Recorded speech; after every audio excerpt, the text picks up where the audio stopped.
Sir, it looks like we have a good group of people in already, so we are ready when you are, Mr. Mayor. Okay, I'll kick it off. Again, I want to thank everyone for joining us tonight, especially Jason for acting as our moderator.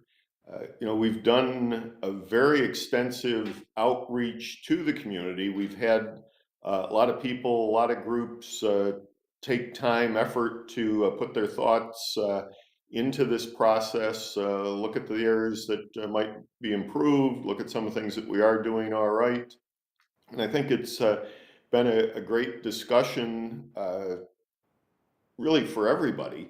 And we're really about halfway through that. Now it's to put it in a format that we can kind of analyze it. What are the things that we can do in the short term? What are things that we can do in the long term as we go forward? And I also appreciate the assistance and support from the Finn Institute in this whole process.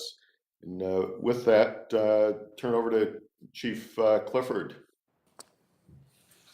Thank you, Mayor. And I will also say thank you to everybody for their participation in this. I agree that this has been a very valuable experience for us. As a police department, we have a lot of good takeaways that we will be talking about over the next couple months. And I do agree that the hardest part is over, but we're not done yet. We are done with really the first phase here. We have a couple more phases. I'll get into that more in a little bit. But again, thank you and welcome everybody. I will turn it over to our moderator, Jason Benitez, who will talk about some of the takeaways from our conversation series. Jason? Good evening, everybody, and thanks again, Mayor and Chief. I'm going to just speak from the heart today. I didn't really plan any comments, but I'm just humbled by this process. I'm inspired. I'm hopeful. I've been amazed by the engagement by the community, from the elder members of our community way down to the amazing youth that we heard from on the most recent call. This is just my if I can encourage everyone on this call, to stay engaged in some way. This was just the beginning in many ways, and in order for us to really see these changes through to the finish line, it's going to require your continual involvement to those on this call. For input, for suggestions, and for frankly, kind of being involved in the change that we'd like to see, and holding those that need to make the changes accountable. I think that we did uncover some trends through all the calls. I think that these conversations provided an opportunity for listening that may not have been able to happen in other settings. And we hope that listening, is working in both directions, both from the police force out to the community and the community listening to the police. I also hope that, I think that these conversations, at least for me, provided a way to connect, to know what people do, to know, who even more of the leaders in our community are and what you're doing. And I hope that some of you on this call got that out of this process too, that you've been able to kind of connect and see other, meet and make connections with folks on the calls. And, as I said from the beginning, one task force cannot and will not eradicate all the issues that we're facing. The quest for greater social justice will always be present in some way. And, we just have to realize how and in what ways we can kind of pick up the baton that was handed to us and continue to move that needle in some way. So I'm leaving this phase of the process inspired, amazed by how, when truly setting the context in a correct way, how the community can come together around difficult issues, even when we disagree on certain things. And I don't want to make this my closing remarks overly political or bring politics into it, but I on HBO there's this show called The Shop, and it's produced by LeBron James and some other folks, and they have different athletes and stars on the call, and it's usually a 15-minute segment before a movie plays. And the most recent segment featured former President Obama, and when he was asked kind of the similar question, like it feels like we're kind of back at square one when it comes to social justice when comparing today to what we've seen through civil rights. And he just had a beautiful answer that I felt resonated with me, and similar to the point that I was just making, saying that, like, each generation has to see where they can pick up where the former generation left off and see what they can do to kind of move the needle forward. So again, without overly politicizing this, I can drop that YouTube link in the chat room, and if anybody wants to take a look at that after this call, it's about a 20-minute clip, and the question that I was just referencing is kind of at the 11-minute mark. But for those that didn't have a chance to kind of have myself introduce myself to them on this call, my name is Jason Benitez. I'm the Vice President for Talent and Inclusion at the Capital Region Chamber.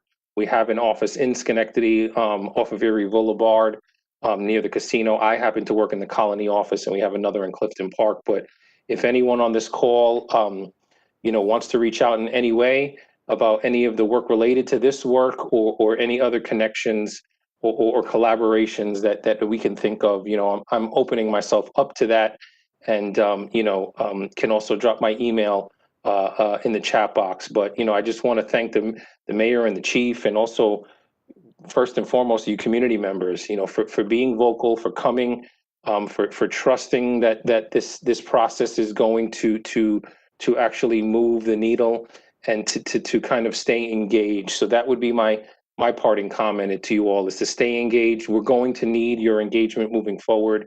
And we hope that also these conversations, I think I heard on quite a few of them, the call and the need for more of these conversations on a regular basis to be happening continually, outside of just this task force process. So again, I just want to say, stay safe and stay healthy to everyone on this call. I'm going to drop my email if anybody does want to reach out. And again, thank you to everyone for all the hard work, Carissa, and keeping us, organized, and everyone else that really put in the effort. And most importantly, you all, the community members on these calls. Again, I said this at the last youth call, you all get to see interactions on a ground level day to day that many of us may not. So being the bridge and bringing that voice into these conversations and into this space has been instrumental to this process. So, I'm grateful, I'm thankful, I'm inspired, and I'm hopeful. So those are the sentiments that I'd like to kind of at least wrap this segment of the process with. So thank you, Chief, and I'm handing it back to you. Thank you, Jason. And if I could also say, thank you for taking on such a important duty as being our moderator. I want to thank President David Harris for recommending you. You were the first decision that the steering committee made, and it was an excellent choice, and we were so fortunate to have you to lead this. I do have some notes I want to speak from, but before I do so, I just want to kind of piggyback on what you said from a takeaway from these conversations. I think that we are going to be we're going to be looking at maybe doing taking our community engagement to the next level, and this is these conversations have been a perfect start, because we know that we're learning so much by having more conversations, talking about what's going on in the community, making more connections within the community. I've already made some already just through these conversations. We can make changes without necessarily calling them reforms. This is where the reinvention part comes into play.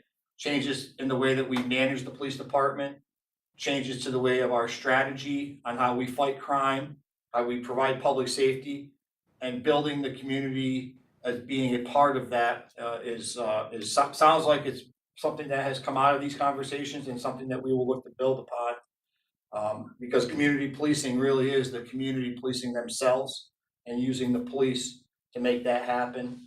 And most importantly, the takeaway that I have is the resources that we've gained here, all of the human resources, the people that have been a part of this call, And this is a good segue into what I want to talk about as we reflect upon what we just did, our timeline and our next step.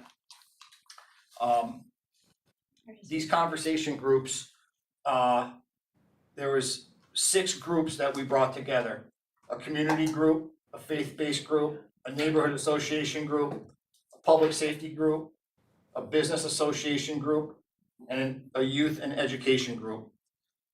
So the steering committee format was chosen to comply with the governor's executive order number 203. In that order, it directs the chief executive of the local government, which in this case is the mayor, to convene the head of the local police agency, which is the police chief, and stakeholders in the community to perform a comprehensive review of current police force deployments, strategies, policies, procedures, and practices for the purposes of addressing the particular needs of the community served by such police agency. The executive order goes on to list specifics, but that's basically how we came to have a steering committee in the first place. The steering committee started small and it grew to 66 members of this community that were ultimately invited. Now, it sounds like a large number, but it's that large because it involves 15 unique organizations, and of those unique organizations, there are many of them, like the Schenectady Police, the Schenectady County Sheriffs, the Clergy Against Hate, the City Council, that have multiple members attached to that fill in that 66 number. So it's a big steering committee, but most importantly, it has 15 unique organizations that represent it. We held bi-monthly meetings, basically from mid-July. And the purpose of those meetings were to establish the logistics and the framework of the conversations that we were going to hold. So everything that came together was the result of the steering committee discussing the format and the logistics. The steering committee was also tasked with reviewing all Schenectady Police Department policies and procedures, which are available online on our website. There's a link there. And I would encourage anybody that hasn't read them or taken a look at them to please do so, because it is a part of what the executive order is all about. Steering committee members were also invited to complete a ride-along with the Schenectady Police and invited to sit and listen along with the Schenectady Unified Communication Center. That's our dispatch center provided by the county.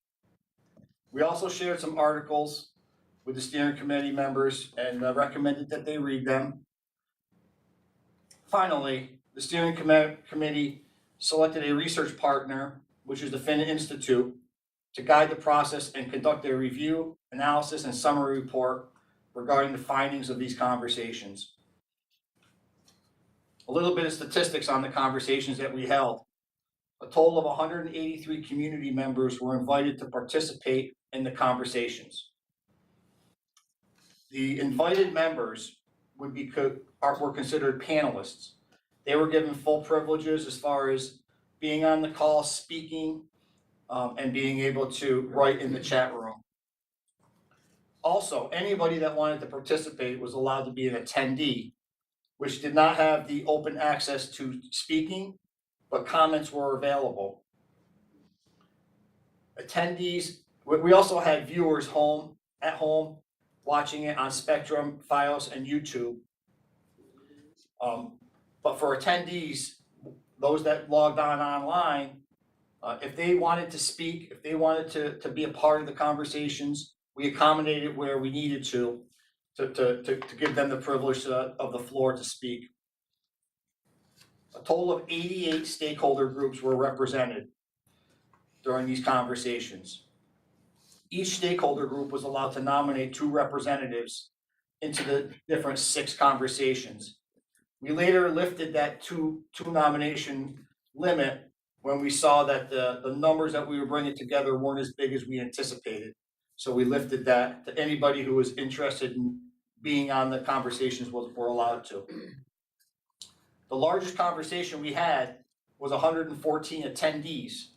Now, attendees are the ones that could watch and chat and type in questions. This does not include the home viewership. The largest discussion panel, which is where the participants are able to talk, was a tie. It was the Youth and Education and the Neighborhood Association panel. We had 38 members of the community on each of those calls respectively. The Youth and Education conversation had overwhelmingly the most comments in the chat room, and they were all very good comments.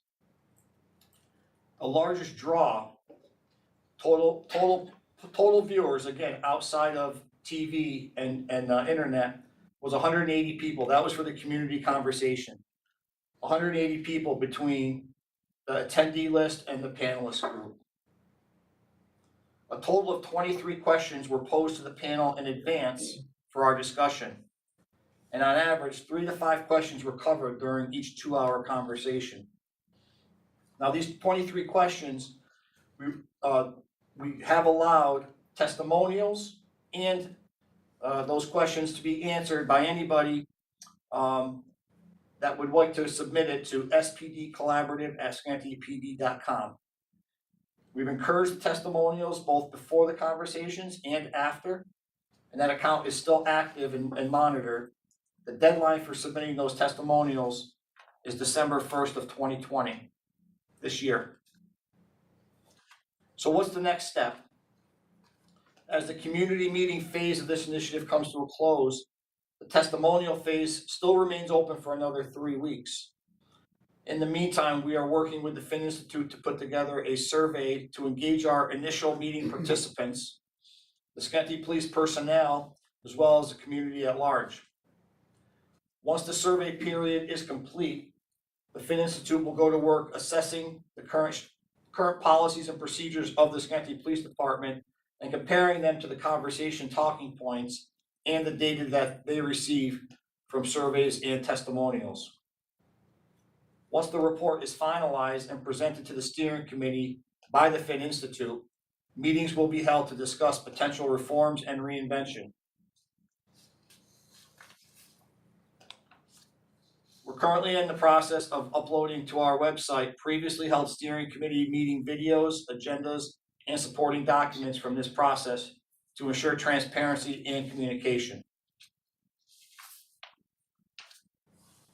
So that summarizes our timeline. The couple points that I did not comment on because I don't want to really set expectations too soon is once we have our decisions made on reform and reinvention, we will be looping in the city council. They will then become a part of this process where they will review and endorse, make recommendations, and then hold a public comment period on these reforms before it goes to a council vote for ratification. So that part, we anticipate having to them no later than mid-March, correct? Mid-March? I think so. Yeah, mid-March, so that we have an I correct myself, mid-February.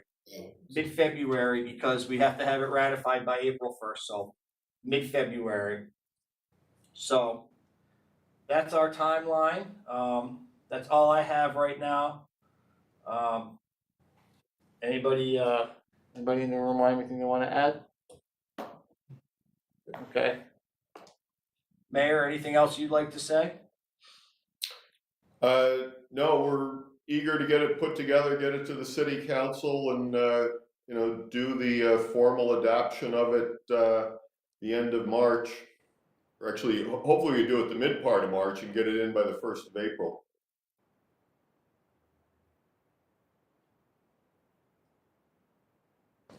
Okay. Jason, any final thoughts? Did we lose Jason? No, I'm here. No, again, I know that this is just the beginning steps and, I'm here to try to be a resource in any way that the chamber and myself can. And again, just encouraging everybody to stay engaged because we're going to need that collaborative community engagement through the rest of this process. So, as we go into the holidays, happy holidays to those celebrating, and stay safe and healthy, everyone. All right, thank you, Jason. And I guess on a final note, we will continue to communicate publicly our next steps through this process when the steering committee meets and the steps that we take so that we remain transparent on this process. With that, thank you everybody for attending. We really do appreciate your time, and have a good night. Thank you. Take care.